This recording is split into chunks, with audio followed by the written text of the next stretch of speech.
most all-round deck in the meta right now. I think Mage has good game versus it. The natural self-damage Warlock does, along with just the simple fact that Mage has the ability to freeze out those giants, freeze out those big threats, and buy itself enough time to get that either that quest active or even just to draw more burn damage. Really puts the pressure on the Warlock to just land the giants and big minions early, so that even if the freezes are there, they're used up early on, and then maybe they get that Wind Fury swing later on to finish the game. But nothing too crazy here. Although, what do you think about this? Sort of the Flesh Giant keep, even with the back-to-back mana nerfs it's had over the past couple of weeks. He just kept a 10-drop in his opening hand. This is a World Championship winning mulligan. Oh, it absolutely is. That's a great reference, and I would love it dearly. Yeah, I think you could make Flesh Giant cost 20, and I'm still keeping it in my opening hand in this matchup. Like, it's just one of the biggest threats that you have, and I think it is super important because it's the one card that kind of forces Flurry, right? Like, as soon as Flesh Giant comes down, you're kind of hitting that Flurry check at that point, which I think is a very big deal overall. I do agree with everything that you said about this matchup, but I think one caveat to look at here as well is Cult Neophyte, because those can be brutal, particularly if you get early Cult Neophyte and it goes in the Raise Dead pool, and then essentially every turn from then on is just resurrect some threats plus a Cult Neophyte and just continue to play threat plus Neophyte every single turn.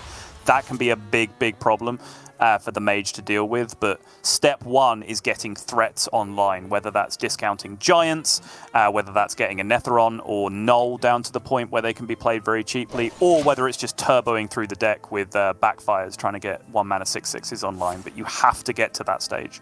Yeah, already interesting here where Floki has shown his thought pattern, at least on Goldshire Null early on. He could have played it last turn, get a threat down nice and early, but its lack of a large amount of health means it's almost the perfect target for Mage to start proccing its quest, right? Like, a lot of cards kill it, maybe with the help of a ping as well. We can see the brain freezes would have just shut it down instantly. So I actually do like Floki just continuing to dig, continuing to deal some self-damage there so we can get this Flesh Giant active early on. Yeah, I think obviously the cheaper you make the Null, the more tempo you gain from it. If you want to look at one of the myriad definitions of tempo being, units of mana in this case, like if you spend 1 mana for your Null, there's a good chance Mage has to spend 2 to deal with it. So you've, gained a little bit of tempo overall, whereas if you spend 3 on it and the Mage spends 2 to deal with it, you've lost a little bit of tempo because the exchange between the cards have been more expensive for you than it was for the opponent. Not to mention, of course, fitting in that tap every turn is very useful. Right. Or quest progression, which discounts the giant to finding the rest of those key cards, like that Cult Neophyte, like the Netheron. You really want to get rolling as early as possible. You do have to be weaving in that tap as much as possible through the early game, I would say. I'm actually a fan of just coining out this Neophyte now. I think just get it out there, that's 2 threats. Get it down, and then give Thijs probably not a horrible turn, right? Neophyte doesn't just lock Thijs out of a full turn, of course, but just getting a couple of threats there, decent threats in the res pool if he gets to Raise Dead, and also opens up his hand, right? Currently his hand is getting quite full, unless he wants to coin Giant out next turn, but I think this is good. Yeah, I think so too. It just opens up a little bit of freedom for the life tap to come into play again, potentially. Is a smart decision, and as I said, this is kind of the cadence that I find wins the matchup more often than not. It's threat plus Neophyte over and over again. Obviously Floki's going to need some Raise Deads before he can start doing that consistently, or at the very least the second Neophyte.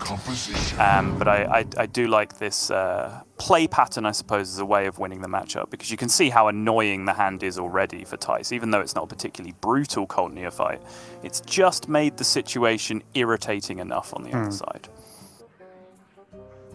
Choosing to go with Stuart means that Thijs is almost certainly committing to that flurry. Can't go for First Flame to kill anything off. This does have a small bonus doing it this way, where the Neophyte can't be raised, right? If it's not died yet. So by freezing it, he means he's probably not going to see a Neophyte again this turn back to back. Yeah, I don't believe anything has died to this point, right? Nope. Which is even further upside, because Raise Dead is kind of the only thing in the deck that ramps Giant, like cheats mana for you. 0 mana, gain 1 mana on your Flesh Giant, which obviously if Thijs is keeping track, he would know that Raise Dead Giant would be possible this turn if any minion had died. Couple of options here as well for Floki. He can go for Drain Soul Coil if he's really intent on drawing, which is looking like what he wants to do. He had the option of Unstable and draw as well, just to further decrease the Flesh Giant.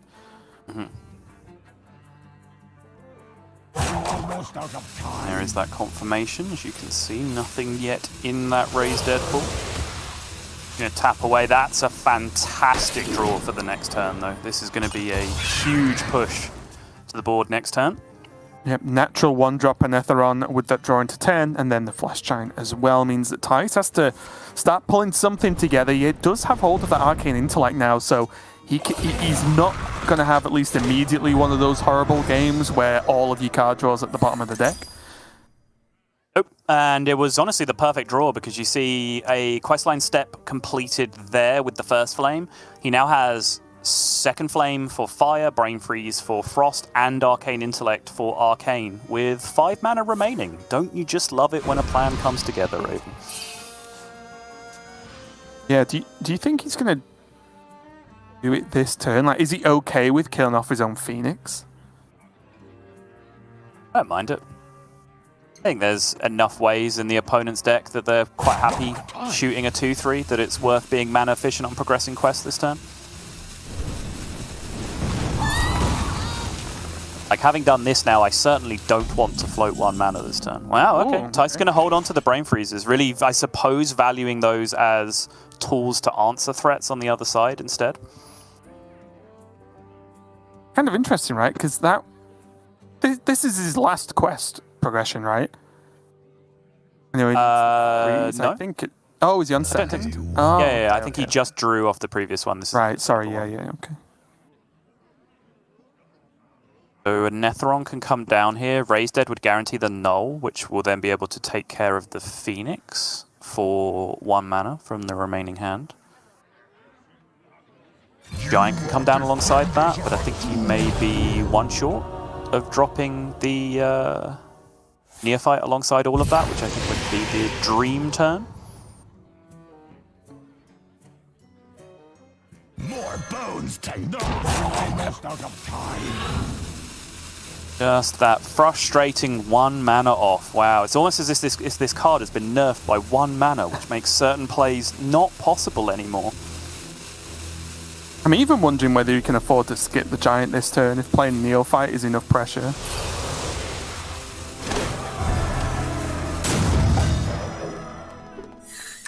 He's going to get the Giant down, trade the null. Yeah, for me it was between this and preserving some health on your null by using the Shadow Blast instead, right? To then bring the Flesh Giant down, getting the discount that way. But I think either way, I'm a big fan of just getting the Giant down as early as possible. You've got to start making those threat checks. You saw 1 Flurry get used already as well by Thijs, so you know options are limited to deal with an 8-8 because there's not much in the deck that actually kills an 8-8. Generally, when you get to this position, it's freeze or bust for the Mage. Yeah, freeze, get to Dawn Grasp as quickly as possible, and then you can talk about killing it. That's right.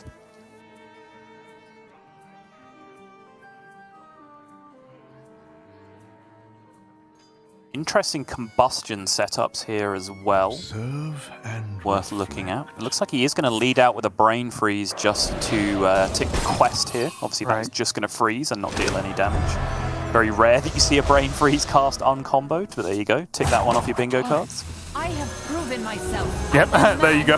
I was worried for just a second that the order was coming out to play there, but no, of course, Thijs, the pro that he is, gets Dawngrass down first, kills off Anetheron. There's another Flesh Giant. Obviously, as you can now see, you were right. I was mistaken. I thought he was still going into second proc of the quest, but he does actually get Dawngrasp down immediately that turn. Well, that's why I was a little bit confused with the way he did it, although I guess with no flows, it makes sense, because if he'd done it the turn before, then he can Dawngrasp Cramp Session. But the problem is, without any flows, he can only Dawngrasp Cramp Session that turn, which means that he is very susceptible to almost anything Floki's going to do. So, yeah, you know, it felt a bit off, but it does make sense. He still just has Cramp Session for next turn as well. Yeah, actually, I think on reflection now, understanding where the questline was at, I think this play actually makes even more sense, because when you see it play out now, you understand how useful both of those Brain Freezes ended up being on this turn. I think he understands now the cadence of when the Flesh Giant was going to come down, understood that that was probably going to be quite an aggressive turn from the opponent. Would have been very interested to see like what would have happened if Floki were able to get a big Cult Neophyte turn down alongside that as well. Whether Thijs had a plan for that, but in the end, I think very nicely planned out from Thijs. Okay, there's some more card draw. I think it's probably still Brain Freeze. He has the mana to dump anyway if he needs to. Sorry, Brain Freeze, Cramp Session. Because he's got no way of dealing with these giants. Yeah, is there any way you can even start to get there? Not really, right? Fireball 1 and then question mark? Brain. You can double rune Rune for a Orb. combustion play, even? Oh, what if he picks up the Flame Strike? Seems quite powerful for next turn. It does, I agree. Yeah, I like this overall. Still has the Ice Barrier up, of course, so he's not taking a significant amount of damage here. That's probably the best draw in the deck for Floki at this point, though. But I think that Flame Strike Discover from Thijs might just shut just all of this down. I don't think there's a board that Floki can hope to make here that's going to be resilient enough against this. Yeah, I think even if he got double Neophyte from that, it would not be enough, right? He has 9 mana, so... And even then, if he got double Neophyte from that, it's not even really any pressure that he's developing that turn. He could tap, right? Would that be... I guess he'd still be short. It's because these Baron Scavengers will become 1 mana as soon as he taps. Yep.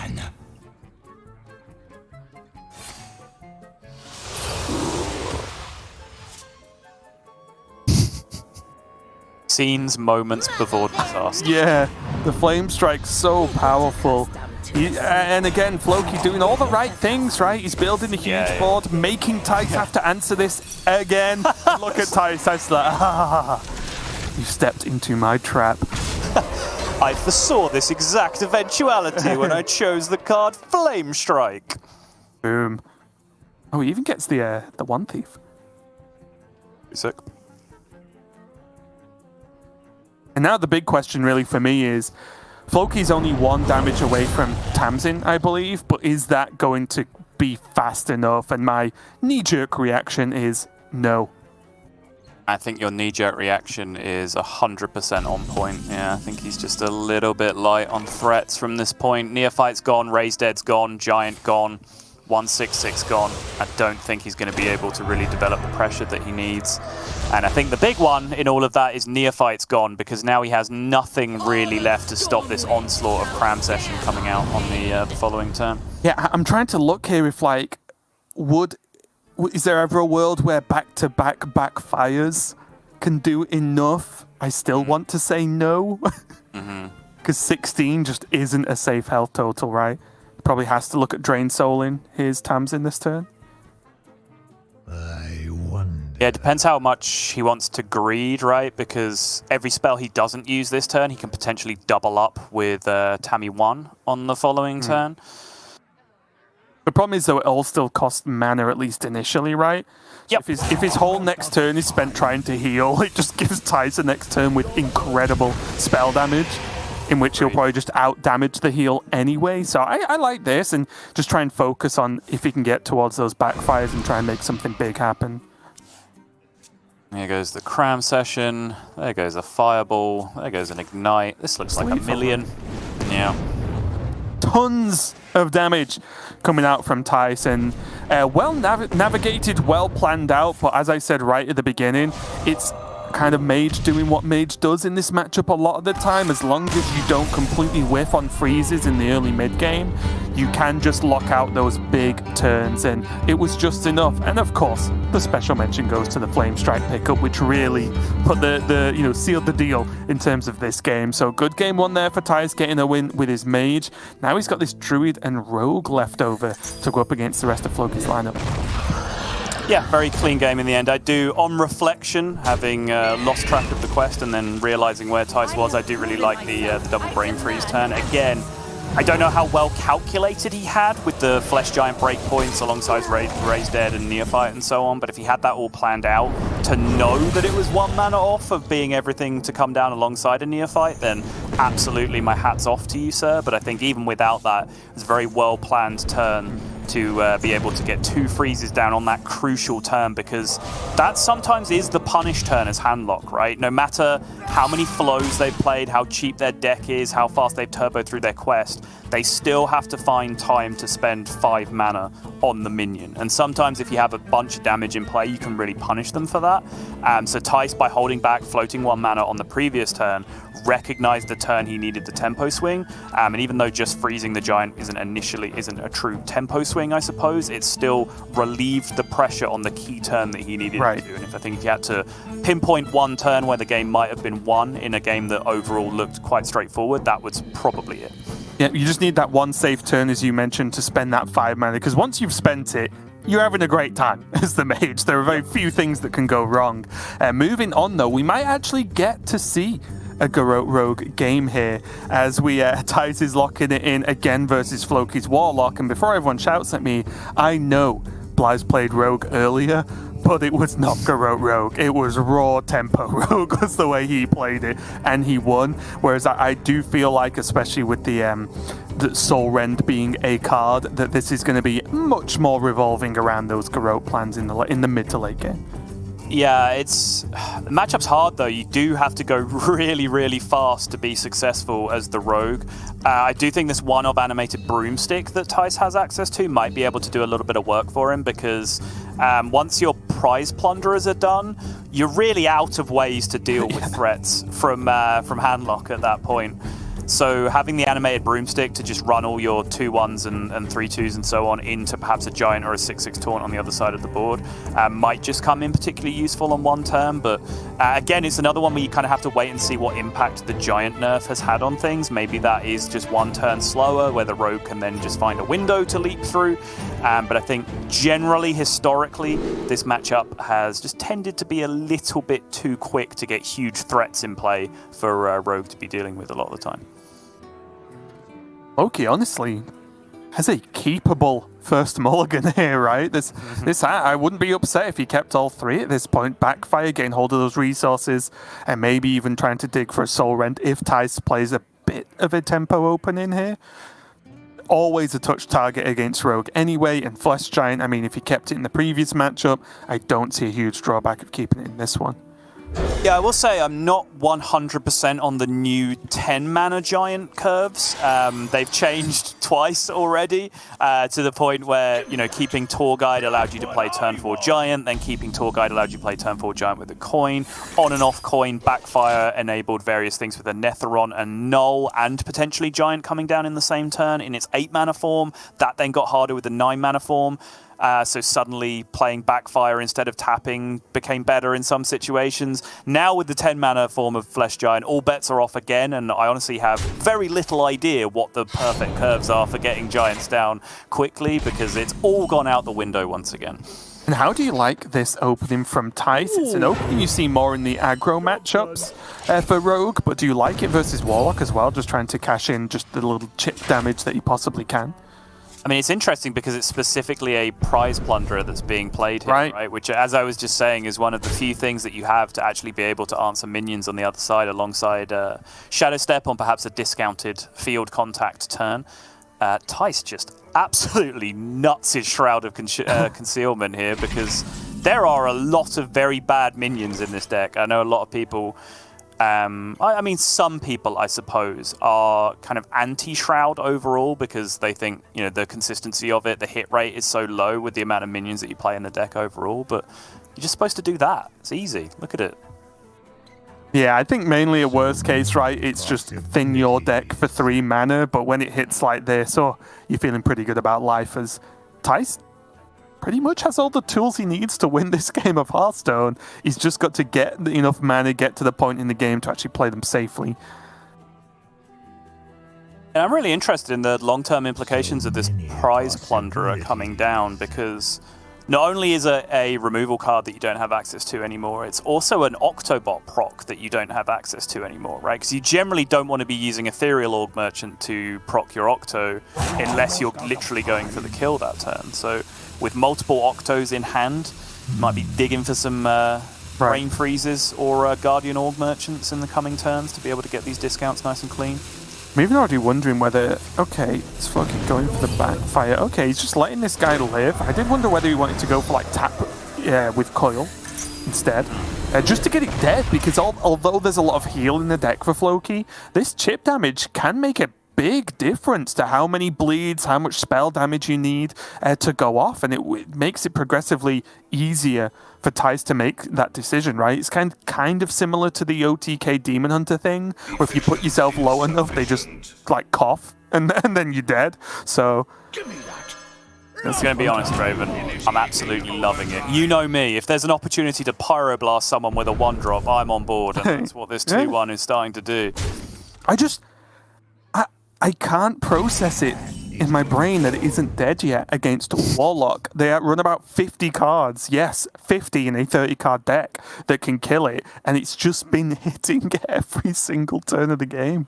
Well, I think that's the thing. I think Floki's approach here is to say, if he goes down to 15, 16 or so, it doesn't matter, right? Because Rogue isn't going to deal that last 15, 16 damage. They have their OTK that they do at the end of the game. That's all the damage they're capable of, right? So I think what Floki is understanding is more important here is focusing his game plan on getting his own threats down as quickly as possible. And of course he will pay attention to the board and he'll clear up and he will heal where appropriate. But I don't think he's going to do that if it is to the detriment of him actually doing something aggressive, right? Whereas playing double backfire there, that can get him to a Netheron. It also digs through his deck, so he starts getting to Baron Scavenger and so on. This turn, however, there's nothing else he can do apart from play a little bit of a removal turn, maybe weave the tap in, maybe throw out a Mortal Coil here. He will continue to burn a card or two, but he's already shown that's something he's not scared of doing. Could use the touch instead to prevent that. He is going to do that. Yep, I like this. Yeah, it would have been a little bit weird mana-wise, but I was even looking at whether he went double coil that turn. You know, didn't just hyper cycle through the deck. But Thijs already locking in a bit of a contact turn. Yeah, speaking of the hyper cycle, here it comes from Thijs. A little bit underwhelming so far, just in terms of the first little chain of draws. And do you think it's fair to say, on average in this deck, that the first field contact turn is to set up the second field contact turn? Yeah, I think generally so. Depending on matchup, it can be a very effective distraction as well, right? Like, just this board is very annoying, particularly against the mono AoE deck. I think it's one of the things that can be leveraged against Handlock is if they need to kill 3 or 4 minions, probably the only way they can do that is Soul Rend, unless they have a very specific Tammy one hand with multiple Drain Souls and touches and so on the other side, right? So I think it's, as you say, draw a few cards, thin your deck out a little bit. If you hit Shadow Step, we can talk about whether you then want to get that field contact back or not and match up dependent things on that in terms of overall damage. But I think the underrated thing is just how annoying this situation is to deal with for your opponent, because you've progressed your game plan enormously, drawing through a few cards in your deck. They've got to worry about clearing your board. They just absolutely have to, and they have to do it with a Cult Neophyte in play as well. Yeah, it's definitely tricky here for Floki. Does have the second null now, so that's just an easy kill on one of these minions. I imagine you will prioritize that field contact. But is what's the follow-up now? Okay. Really tough as well, right? Because it's one of those combo decks that Neophyte has a bit of less game against, right? Like, because so much of the combinations are actually just minions and not spells. Yeah, it's interesting, because I think if anything, Neophyte is most likely to find you a turn to prevent you from being killed by the OTK at the end, right? Particularly in Thijs list, which is 1 prep, I believe, overall. Actually playing the Garots might cost a little bit too much mana if you get Neophyte down in the end. Right. But I think Floki here just doing what he can, getting some cards out of hand, because he does want to continue tapping here wherever possible.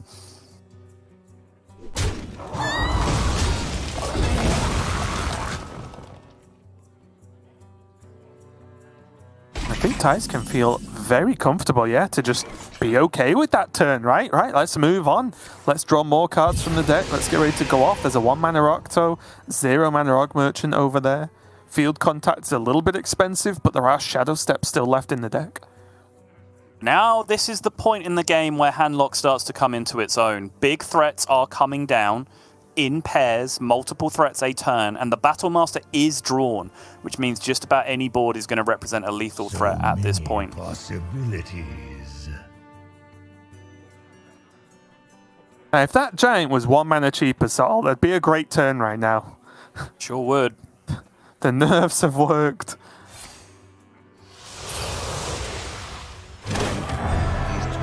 Nice little double discount there with the quest being finished, or at least that part of the quest. Yeah, I was just about to suggest tap to burn there because that procs the quest, gets the double discount. He gets to cheat 4 mana in total by spending 2 on the life tap, and that enables double giant to come down. And again, this is now the moment, right? Because Battlemaster threatens lethal from this point, so Thijs understands he just has to go from this point. And this is a tricky lethal to attempt from this point because there are 11 cards left remaining in the deck.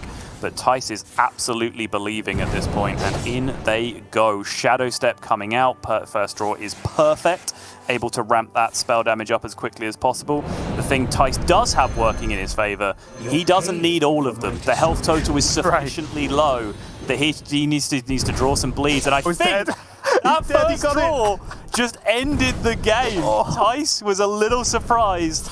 But that's just how life goes when you are Thijs. You immediately stack all 3 of those bleeds. Only 1 Garrote went in the deck, by the way, and you immediately stack all of them on top of your deck. What a win.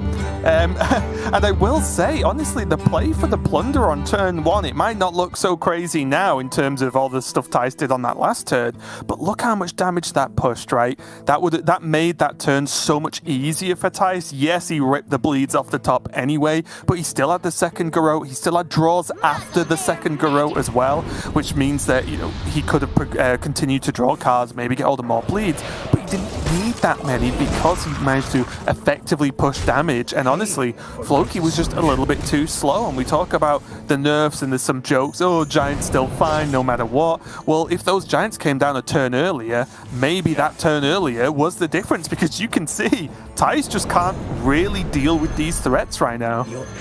Yeah, but I think you are absolutely right to call attention to the Pyroblast Plunderer. I think it was absolutely the correct decision. I don't know whether that's a dynamic that's changed, again, because Warlock got a little bit slower.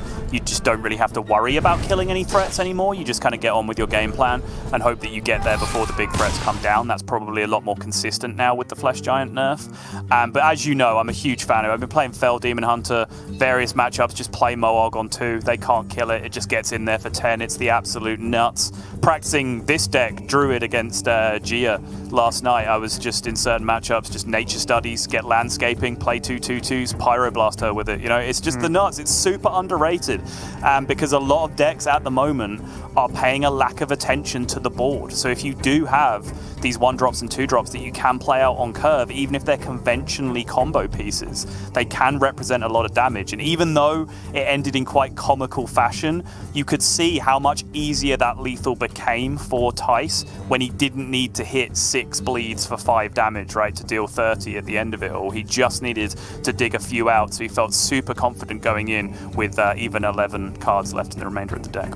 Right, and diving into the last game here, Celestial Druid, sorry, potentially the last game.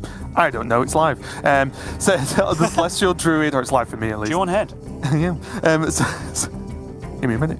Celestial Druid, the pure Celestial Druid, I guess, not what we saw earlier in the first match of the day. How do you feel about this for Thijs now going up against Rogue? Because, correct me if I'm wrong, I feel like you were saying like this is a good matchup for the Druid, right?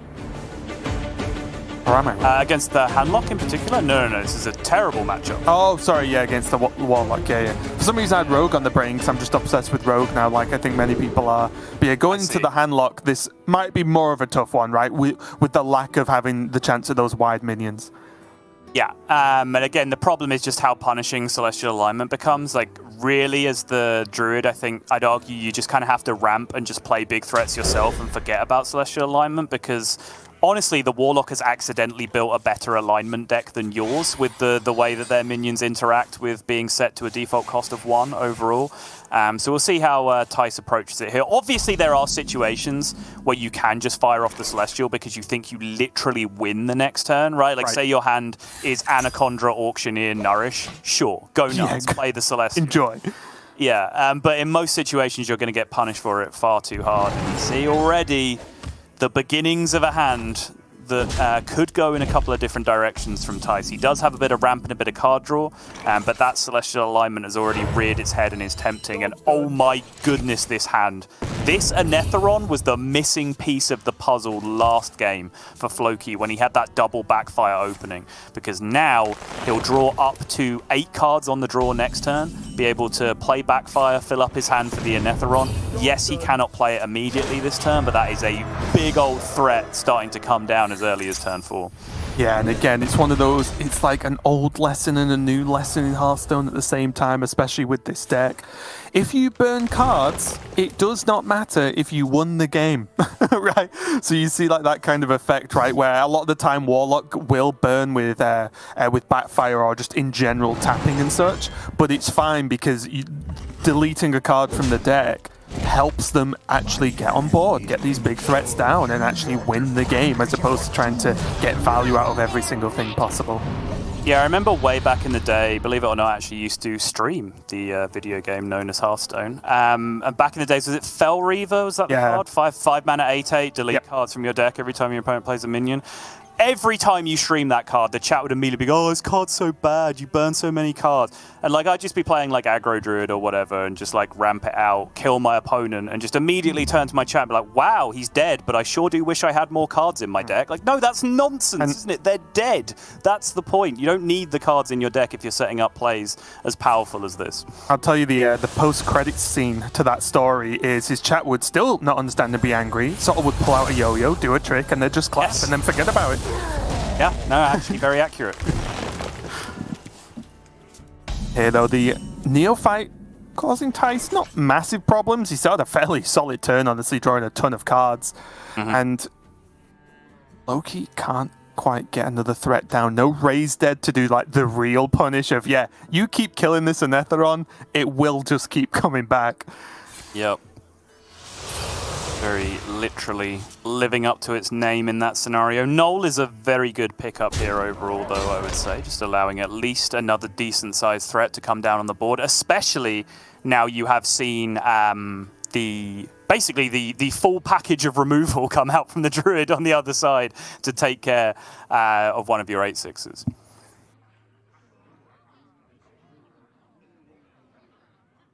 Thijs, So many he's getting close to a reasonable Celestial turn, right? Almost out of time. Missing the Anaconda, of course, but it's looking like one of those hands that might be worth just pressing the button and hoping it pays off, because with this hand from Thijs, I don't really know what else his plan can possibly be at this point. Blood is my currency. Interesting. So I think he just wants to get the lifesteal down. Having seen what he saw on the previous turn, right? He's saying it's unlikely that this 3/3 dies because so much removal was used already on the previous turn. So now I can use this to ramp my Flesh Giants instead by attacking with the lifesteal minion, which is actually a very interesting approach here because it's only marginally smaller than playing the Null, right? But it means he can tap, right, next turn, whereas he couldn't have otherwise. Pretty nice. I've seen Floki really value max card draw. Finds the Lunar again. Disgusting. Lunar body this turn? He's Gonna go. Okay, yeah, fine. Just gonna pray. Well, like I was saying, his hand kind of works with this, right? Whether Floki has something stronger, you know, there you go. Unlucky, but I think you see the shrug there. Thijs is like, well, my hand is a Celestial hand. I'm just going to play it and hope it pays off. Unfortunately, the thing happens, Sottle, where your opponent has good cards. It's just a better Celestial Alignment deck, I'm telling you. Alright, this is going to have to be special. It certainly has the potential to be from Thijs here. He can make miracles happen this turn. but they certainly have to be. Nourish, gain crystals. Would have loved an Anaconda top deck there. Would have cheated so much mana here, but he's very close to the hand I was describing. But he's not going to have very many draws to be able to find that Anaconda. Only really Lightning Bloom helps him out significantly outside of an Anaconda draw. Yeah, it goes Gadgets and Innovate to just keep his mana flat but draw an additional card. Another Cenarium Ward. Out of your depth. Okay. Does he just get through this? Strike. Yeah, that's just game right. He can trade an Unstable Shadow Bolt. Yep. Bolt, trade Neophyte, 32 to face from the Giants. Easy peasy. And I think very similarly from the first match we had, this is a loss that Thijs will be, obviously not happy about, but kind of understanding of, right? Like, he went for the Celestial, his hand, everything said Celestial, and he got hyper punished because that's, as you said, kind of what Warlock has naturally found itself built to do. It can just play the big board. Floki did his job right. He held off anything too crazy happening. He got the Neophytes down when possible, but really, he drew through his deck super fast. So if the Celestial came down, he has the cards to punish, right? Because if he's been like trying to play 1 minion at a time and messing about and not tapping, not drawing, then it's not guaranteed he can play 2 Giants, 2 Gnolls, and whatever else he did that turn, right? Yeah. So, him really prioritizing cycle was very important in that game. And it's got to be said, that's about as good as that matchup can go for the Druid, really. Like, obviously the alignment doesn't have to be played, and Thijs just, kind of ran the gambit there to try and see if it would pay off. But he was able to kill an 8/6 from hand as Druid, which is borderline impossible outside of a very specific combination that he had.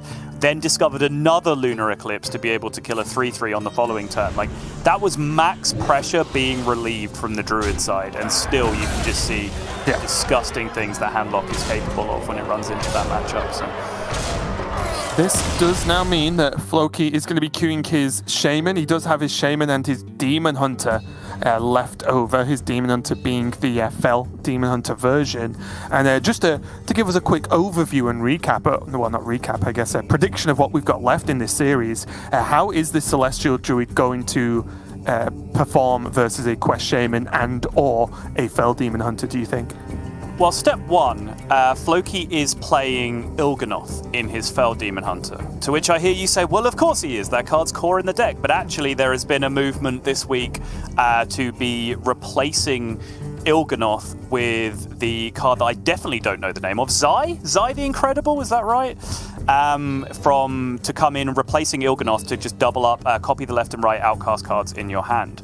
However, I do think Il'gynoth is a big bonus in the Celestial Druid matchup, because I've had limited success in that matchup as the Fel Demon Hunter, but the way I've done it is by just hoarding a skull on the far left until the alignment comes down, and then just hoping the skull gets some clutch discounts. If one of those discounts is a combo piece, like a Moarg or an Arcanist or the Il'gynoth, suddenly you're capable of doing a lot of damage with very little mana that the Druid might not be expecting.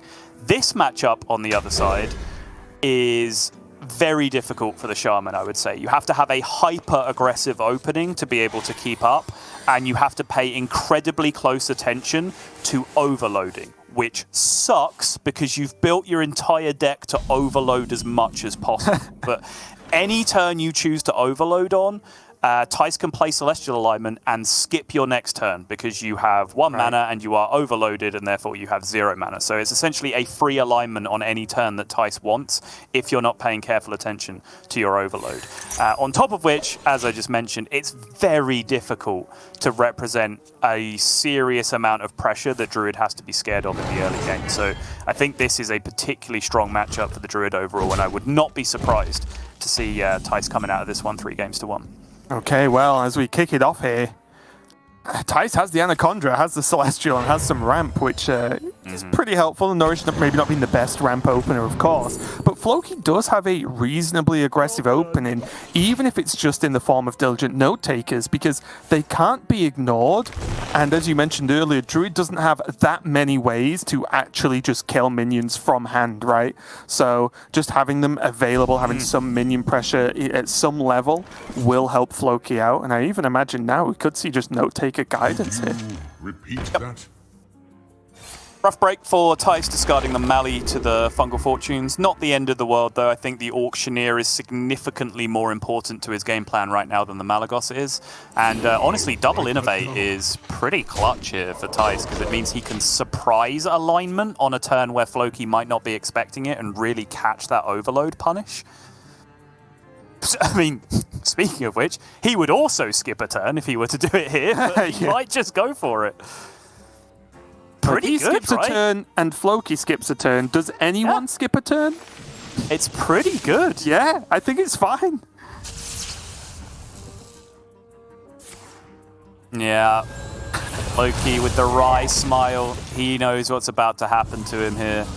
And Thijs does have Anaconda Nourish. It's an Auctioneer away from a pretty much guaranteed win at this point, but already it's pretty disgusting looking, it has to be said. Both players are overloaded, both players hit end turn, and now, Floki, you have 2 mana to represent enough pressure to win this game of Hearthstone. And charge call summons a 2-drop. Yeah, I was going to say, Guidance, charge call, 3-drop, go! I mean, Guidance Mukla from the charge call? Like, is that where we're at? What to do? It's going to have to be where Floki's at. Even worth overloading to have a 6-mana Tiny Toys in your hand at this point? Like, is quest completion even a thing anymore? Celestial Druid just breaks all the rules of normal Hearthstone. He does take both. Okay. It's got to be charged, right?